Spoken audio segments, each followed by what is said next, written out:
I've been having bubble tea pretty religiously since I was 13 or 14 years old, when some friends introduced me to it, and from there it kind of developed into a semi-addiction.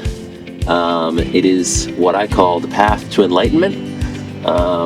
It's a very special experience. You got to know what you're doing, and when you do, it's a really great time. It's a whole world to enter. There's so much exploration to do because you can mess around with different toppings. Boba's the most frequent one, how it gets its name. But there's a lot of other toppings, as we'll see when we go to this place.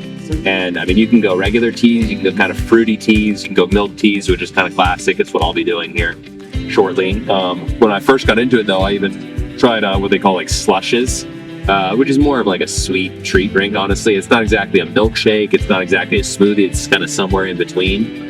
But it definitely kind of gets you into boba tea. And we're rolling up here. Hao Tea.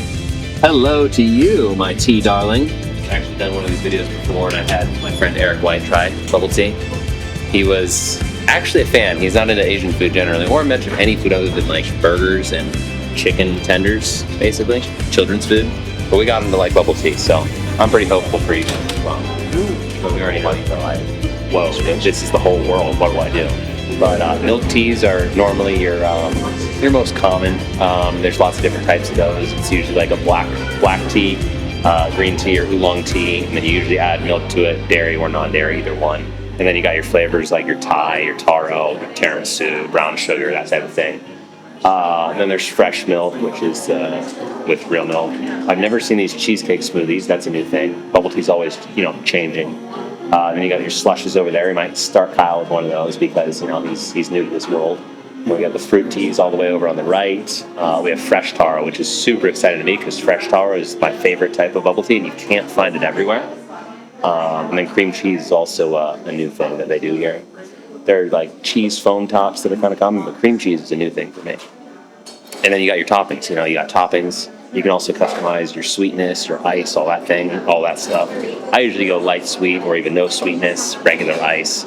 And then I don't branch out too much for boba. I'm pretty much always a boba guy, but light boba typically to get my ratios right. We're going to talk more about ratios. Yeah, and then I think I was gonna start Kyle here out on something a little sweeter, maybe a brown sugar milk tea. Because brown sugar is a flavor most people like, and it's like a black milk tea that's like the basic. You can judge most bubble tea places by how good their black milk tea is. Brown sugar milk tea is like that, but a little more brown sugary. So I think we got our order. We ready? Yeah. All right.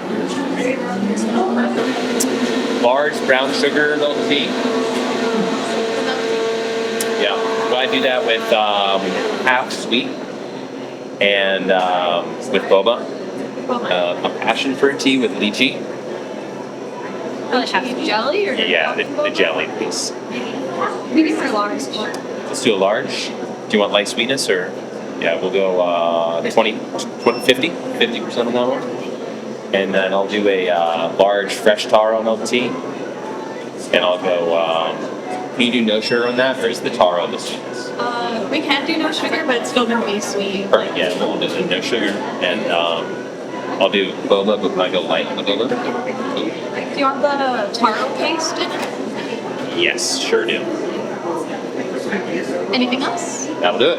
Can I get a name? Okay. All right. Thank you. Thank you. Get it right out. Thank you. Beautiful. Fresh taro, passion fruit, and your special brown sugar. So part of the experience here, Kyle, putting the straw in. Yeah. I'll let you demonstrate for the You got to do it aggressively. Don't press or it won't come out. There you go.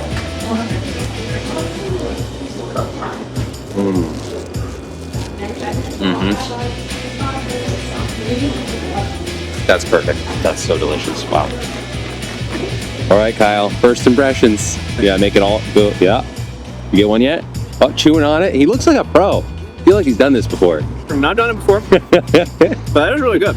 Let's go. I would say first reaction to this place, extremely good.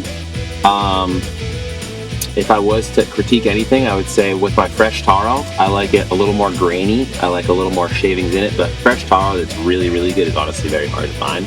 I'm just happy they have fresh taro at all. Yeah, one other critique about this one, I would say, with some of the tea mixtures, the flavor that they use, like taro, Sometimes we'll have like sugar already in it. So even if you ask for like 0% sugar, which I did, it'll still be kind of sweet. And I really prefer mine to the point of almost bitter with maybe a very little bit of sweetness. So I'd say this one is probably a little lower on the fresh taro scale because it's a little sweet still for me, even at 0%. So they can't make it any less sweet than this, really. So I like it when places don't add any sugar to their mixtures. It's just the sugar they add separately, such that when you ask for 0 sugar, it's actually no sugar. That is what I critique about this one. Still really good though. There's also definitely a kind of a hierarchy with bubble tea places of how good their boba is. Like you'd think boba's just boba. It's not. They actually cook it in there generally. And depending on how long they cook it, it's kind of like pasta. It'll be either more chewy or more soft. I like mine definitely a little chewier, al dente, so to speak. But some places will do boba that's just very soft and kind of you bite through it very easily. But there's definitely too chewy as well, where it's almost sticky. Like you bite into it, and it's like sticking to your tooth. That's definitely not what you want. But yeah, I put these in. Cooked well, cooked nicely. We'll go 5-star scale, and I'm going to go 4.47 on this. I recently tried one, funnily enough, in Boca Raton, which I did not expect, that I would put at like a 4.92. It was maybe the best fresh taro I'd ever had. So yeah, I don't know if we might turn this into a little series. Might go to a lot of my favorite places. This is my first time in Tucson, so I don't actually have a list of favorites here yet. I just have a list that I want to try. So I usually, if I'm going somewhere new, I scope it out normally with Yelp/Google Maps and Google ratings and see which places I want to try. And this is one of them. I tried one place on the first night. It was good, but probably wouldn't go back there. But on locations that I've been to many times, like Atlanta, Vegas, some spots in Cali, some spots in Phoenix/Scottsdale, I have a list that I've been to most of the places on the list many times.